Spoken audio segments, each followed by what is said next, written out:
The galactic community had many rules about humans. Rule 1. Never let them near your engineering bay. Rule 2. Never challenge them to endurance contests. Rule 3. And perhaps most important, never, under any circumstances, let them access a kitchen. Alara Knox had broken Rule 3 approximately 47 seconds after boarding the research vessel Quantum Whisper. The ship's mess hall synthesizer hummed its usual monotone dirge, producing the gray-brown nutrient paste that sustained the Valkyrie crew on their long-range exploration missions.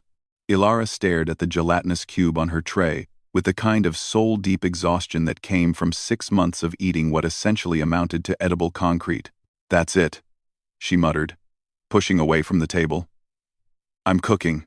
The Valkyrie around her tall, feline-like beings with iridescent fur and eyes that could see into the infrared spectrum paused their efficient consumption. Their ear tufts swiveled toward her in curiosity. "Cooking?" Senior researcher Thavix's translator crackled. "The synthesizer provides optimal nutritional requirements. Why would you manually combine ingredients?" Alara didn't bother explaining.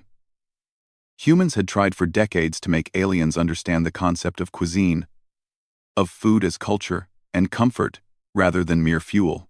The galaxy had largely dismissed it as another bizarre human eccentricity, filed somewhere between their obsession with keeping non-sentient animals as companions and their inexplicable need to risk their lives for entertainment. She made her way to the cargo bay where the emergency rations were stored, real ingredients, kept for situations where the synthesizers failed. Alara had done her research. She knew exactly what was there.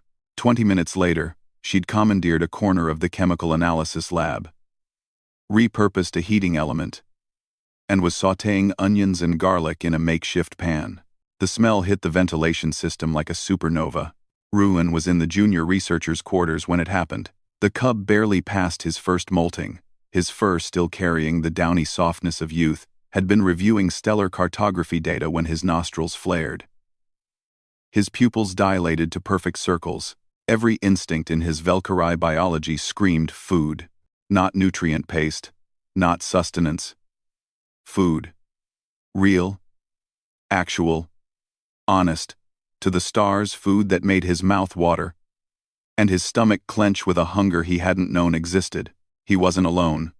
Through the corridors of the Quantum Whisper, cubs and juveniles abandoned their stations.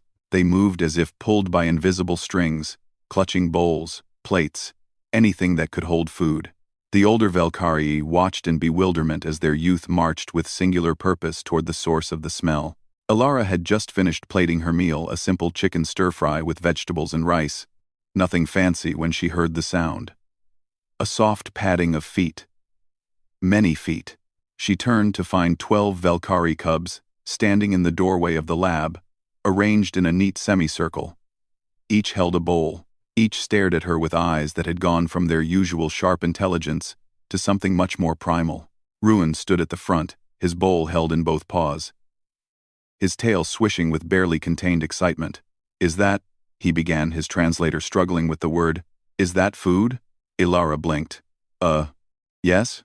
Can we?" Rune's ears flattened in what she'd learned was Valkyrie embarrassment. "May we have some?" The other cubs nodded vigorously, bowls extended like offerings. Alara looked at her single serving, then at the 12 expectant faces. She sighed, set down her plate, and returned to the heating element. "All right, everyone, line up.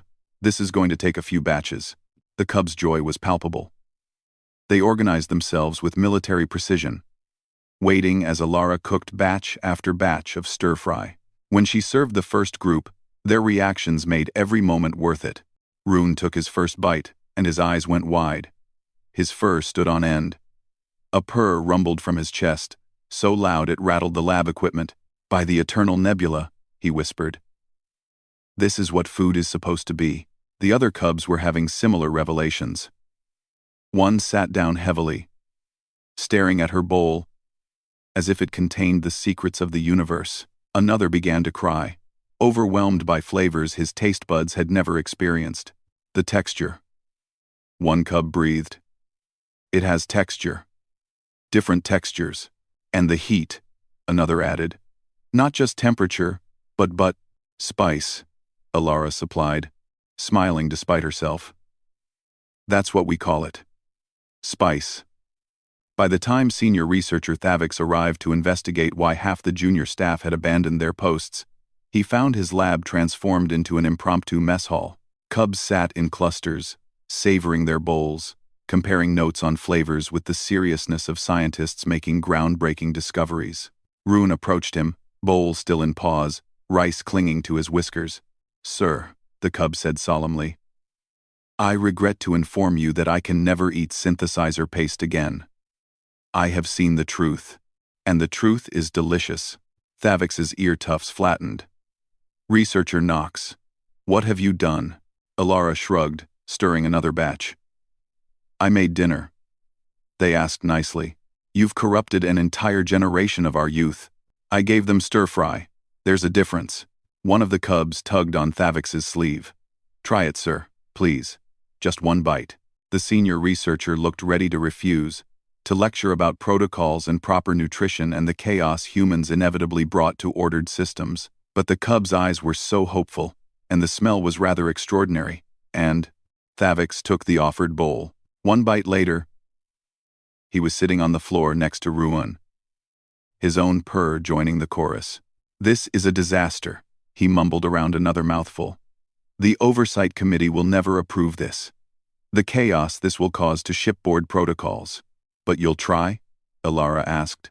Thavix looked at the cubs, at their joy and wonder, at the way they experienced something as simple as a meal with such profound appreciation. He thought about decades of nutrient paste, of treating food as nothing more than fuel, of missing this.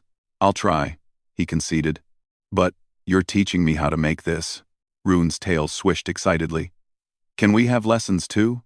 Alara grinned. "Cooking class starts tomorrow. Bring your bowls." The galactic community would need a new rule, she thought.